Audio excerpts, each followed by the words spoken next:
باڈا صاحب کیا یہ کمپیریزنز درست ہے جو آپ کمپیریزنز کریں؟ بہت شکریہ کاشف صاحب. دیکھیں کاشف صاحب, کمپیریزن تو بالکل درستی 100% درست ہے. اگر میں تو بھائی سے پاکستانی, جیسے میں نے ٹویٹ پہ بھی کہا کہ میں احترام کرتا ہوں عدالتی فیصلے کا, بالکل پھانسی دیں آپ مشرف کو, لیکن اس وقت کے پی سی اے ججز کو کون پھانسی دے گا اور کب پھانسی دے گا؟ اس وقت کے سیاستدان جنہوں نے بینیفٹ اٹھایا ان کو کب پھانسی ہوگی, ان کی سزائیں کب سنائی دے گی؟ اور جنہوں نے NRO لیے ان کو کب پھانسی ہوگی؟ ان کو تم کندھے میں بٹھا کے مجرم ثابت کرتے ہیں, مجرم سے کندھے میں بٹھا کے پھر ان کو گھر بھی جانے دے دیتے ہیں.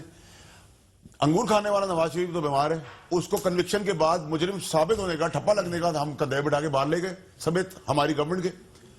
جو مشرف اپنی زندگی کشمکش, زندگی اور موت کے بیچ میں کھیل رہا ہے, جو ایکچوئل بیمار ہے, اس کے اوپر آپ سزا سزا 100 سنائیں, 10 دفعہ سنائیں. لیکن ان ججز کا کیا ہوگا جنہوں نے پی سی او کے حل لیے تھے؟ ان کا کیا ہوگا جو سیاستدان تھے جنہوں نے NRO لیے؟ ان کا کون ثابت کرے گا؟ سزا ٹھیک ہے یا غلط ہے سر؟ سزا ٹھیک ہے یا غلط ہے؟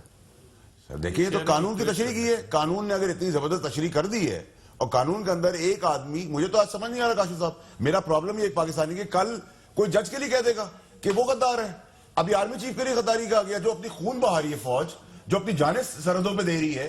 LOC پہ اگر ایک دن آدمی کھڑا ہوتا ہے اس کو غدار کہیں گے؟ اس نے تو پوری کمانڈ کی ہے, 2 جنگیں جیتی ہیں. آپ کل مجھے کہیں گے کاشف عباسی صاحب غدار ہے, کل کہیں گے یہ غدار ہے, کل کہیں گے میں غدار ہے. ہر بات پہ بتا رہے غدار ہے تو سرٹیفکیٹ دینے والا کون ہے اور ٹھپا لگانے والا کون ہے؟ کوئی احساس تو کرے, کوئی خیال تو کرے. ہر آدمی کرسی سے اترتا ہے اس کو ہم دوسرے دن گالی دیتے ہیں. اچھا یار نکالے فیصل باڈا صاحب کی ساؤنڈ, وہ جہاں انہوں نے کہا تھا میں نے آرٹیکل 6 پڑھا نہیں, آپ پڑھ لیا آپ نے آرٹیکل 6؟ دیکھیں میں تو ایک لے مین ہوں, میں کوئی قانون کا استاد نہیں ہوں, نہ قانون دان ہوں. مجھے تو بہت سیدھی بھائی 2 جمع 2 کی بات کریں مجھے آپ, جو پاکستانیوں کو سمجھ میں آئے.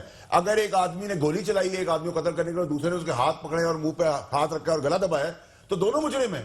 اگر کسی ایک نے ہاتھ پکڑا ہے, 2 نے ہاتھ پکڑا ہے, 4 نے ہاتھ پکڑا ہے, دوسرے نے گولی چلائی, 5 کے 5 اس کے اندر ملوث ہے. ایسا نہیں ہو سکتا کہ میں ایک کو کہوں کہ سزا دے دی جائے اور اس کو ایکسیپٹ کر لیں. کیسے ایکسیپٹ کر لیں؟ اور موسٹ امپورٹنٹ چیز, جوڈیشری پہ کل داغ آیا تھا, ضرب لگتی ہے, تو میں ایز اے پاکستانی میرا ملک تباہ ہو جائے گا. اگر فوج پہ کل ضرب لگ دی ہے یا ضرب لگ رہی ہے تو وہ میرا ملک تباہ ہو جائے گا. یہ 22 کروڑ لوگوں کی قسمت کا فیصلہ ہے.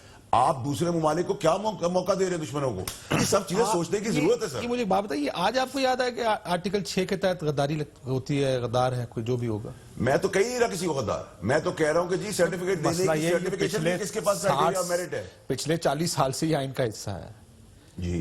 جب سے یہ کیس چل رہا ہے تب سے سب کو پتا ہے کہ اگر سزا ہوئی تو آرٹیکل 6 کے تحت غداری کی سنگین. ہمارا ڈیبیٹ, میرا تو ڈیبیٹ ہے ہی نہیں. میں تو کہیں نہیں کہہ رہا کہ غلط سزا دے رہے, میں کہہ رہا ہوں جی سزا ان سب کو دینا جنہوں نے پکڑ کے قتل کیا ہے. آپ کہہ رہے ہیں نا کہ غدار نہیں ہو سکتے. میں کہہ رہا ہوں سر آرٹیکل بدل دیتے ہیں. میری ڈیبیٹ بڑی کلیئر ہے سر. میں کہتا ہوں مشرف کو جو سزا دی, میں احترام کرتا قانون کا, قانون نے تشریح صحیح کی ہوگی, لیکن اس کے ساتھ جو 7 ملوث تھے PCO والے ججز, وہ پولیٹیشنز جو NRO لے کے بیٹھے ہوئے آج تک بینیفٹ اٹھا رہے ہیں, ان کی سزا کیسے ختم ہو گئی؟ یہ نہیں کہا میں نے آپ نے ٹانگیں پکڑی, کسی نے منہ پکڑا, کسی نے ہاتھ پکڑے, جسے گولی چلائی اس کو ہم نے چڑھا دیا, جنہوں نے مروایا وہ کوئی نہیں تھا اس کے اندر ثابت. یہ کیسی باتیں کر رہے ہیں آپ؟ اچھا